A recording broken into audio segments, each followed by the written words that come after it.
Podcast de l'article de Jamal Ajam publié sur l'odj.ma. L'auteur a intitulé son article « Journée mondiale des toilettes.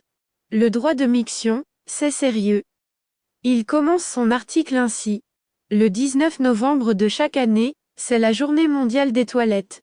L'occasion de revenir sur la question des toilettes publiques, qui peinent à faire partie intégrante des structures urbaines dans notre pays. À part quelques très rares structures, résidus de l'époque coloniale, infréquentables par ailleurs lorsqu'elles ne sont pas carrément inopérantes, les toilettes publiques, de quelque forme que ce soit, toilettes, sanisettes ou autres latrines, n'ont pas droit de cité dans la majorité de nos villes et villages. C'est un constat peu valorisant pour un pays, qui a opté pour la modernité, et qui s'érige en champion de mise à niveau urbaine. L'auteur poursuit son article ainsi. Les toilettes publiques ne sont pas un luxe, mais un service que les communes et les gestionnaires locaux doivent à la population. Il s'agit d'un droit, celui de se soulager, qui peut égaler dans certaines situations celui de respirer, notamment lorsque la personne prise du besoin d'aller au petit coin souffre d'une pathologie contraignante. Les toilettes publiques, c'est donc la santé, l'hygiène, l'environnement, le tourisme et le reflet d'une société civilisée. Il semblerait que 25% de la population au Maroc se soulage à l'air libre. C'est énorme. Ce chiffre englobe bien sûr les SDF, les locataires des bidonvilles, mais aussi les promeneurs souffrants ou qui n'ont souvent pas d'autre choix que de maculer les murs. L'absence de ce service, hélas objet d'indifférence, est considérée à tort comme problème annexe ou marginal, alors que c'est un sujet absolument capital, dénote une défaillance injustifiée. Si des progrès notables sont relevés ces dernières années, notamment en matière d'aménagement urbain, le sujet n'en constitue pas moins un point noir, qui trahit un déficit criard en matière d'équipement urbain.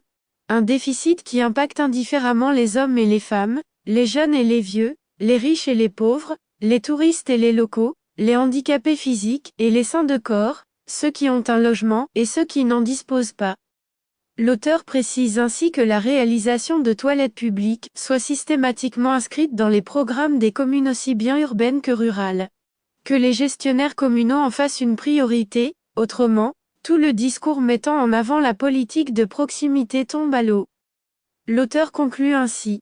Les messages clés de la Journée mondiale des toilettes 2022. Un système d'assainissement sûr protège les eaux souterraines.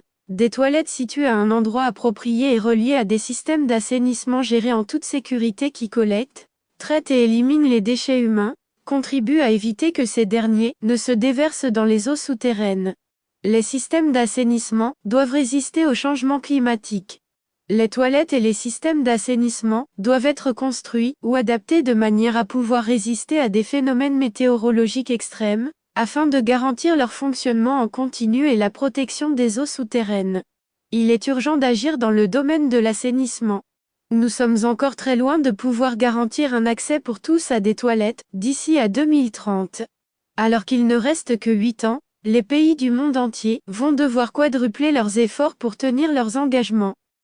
Rédigé par Jamal Ajam, élu par l'intelligence artificielle de l'ODJ Media. N'oubliez pas de télécharger notre application l'ODJ Mobile sur Android et iOS, et de vous abonner à notre chaîne YouTube l'ODJ TV, si vous souhaitez être au courant des dernières actualités, podcasts et émissions télévisées.